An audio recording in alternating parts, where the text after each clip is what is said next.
everybody, so it's Friday, which means you get another episode of Harley Quinn on DC Universe. You actually get two videos from me today, because earlier I posted my review for Artemis Fowl, because that also came out today on Disney+. If you want to hear my full thoughts on that movie, I got a lot to say on it, so make sure you don't miss that. And also, if you enjoy these Harley Quinn videos each week, make sure you also subscribe to the channel and check out those and all my other movie reviews, unboxings, and reactions, and all that stuff. So as we continue on from the last episode, Dr. Psycho now is basically the villain of the show. He has an army of parademons now, and he's basically taking over Gotham at this point.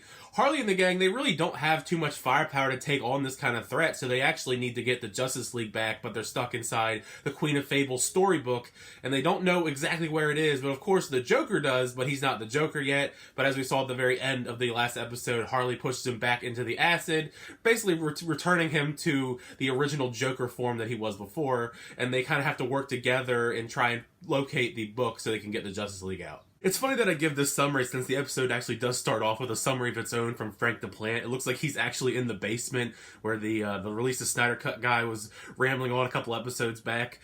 Nice to see Frank the Plant. We don't see too much of him in this season, but when he actually does show up, it's pretty cool. As we all expected, the Joker is back in his original form, and Harley's really not taking any shit this time. She's slapping him around, telling him what they need to do, go and find the book to get the Justice League out and help save everybody. I mean, not only that, but she's trying to kind of control the Joker by saying that she has a bomb planted in his head before he turned back into the Joker. Very reminiscent of how they were controlled in the Suicide Squad. I really do think the highlights of this episode are the interactions between Harley and the Joker. I mean, they work so well together, even though they don't want to. They have a lot of tension, but they're trying to work to the same common goal. And they have different relationship tensions, I guess you could say, because they've both kind of moved on from each other, but they're dealing with their other relationships and kind of bringing that up to the surface and kind of revealing that to each other. But obviously, they both aren't very good at expressing their feelings in different ways, whether it be Harley and trying to express herself with Ivy, and the Joker has this like 6-month-long relationship he's coming to terms with when he wasn't really the Joker with this nurse that rescued him from the last season. Lucky for them, the Joker, now that he is full-blown Joker, he does remember where the book is, and it's at his ex-girlfriend's house.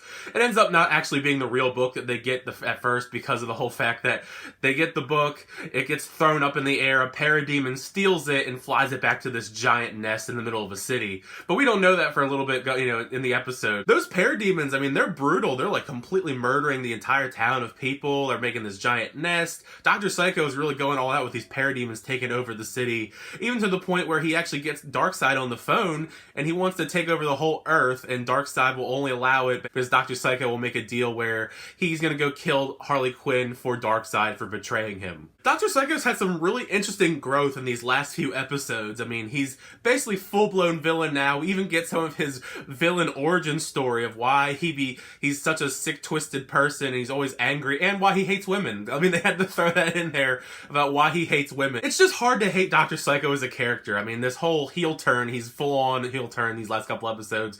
I still can't completely hate him, even with the things that he does. I mean, taking over the city is one thing, and then obviously we'll get to what happens at the very tail end of the episode. But the parademons, they're actually interfering with Ivy's wedding to Kite Man. They're still trying to set up this wedding with this wedding planner.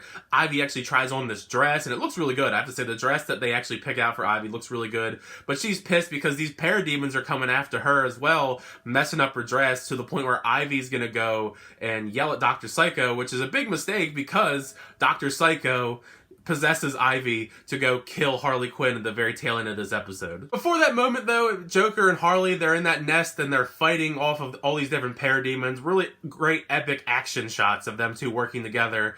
And Batman fortunately saves the day. He was in the episode earlier a little bit as a pajama version of himself, but he's actually in the flesh, in the bat suit, fighting, you know, trying to help out everything, which is cool, because I love me some Batman. I can't go wrong with some Batman in the show. He's not in it too much, but he's in it just enough to have a presence. And he flies them because they realize that the actual Fable book is still back at Joker's ex-girlfriend's house. Joker actually has some sort of character growth as a kid where he actually does find himself really liking this girl that saved him, and he had this family for all these months when he wasn't really the Joker. And it looks like he's actually going to stick with them as a family man and as a boyfriend to this nurse. So I'm intrigued to see where that's going to go in the future. But they do get the real book.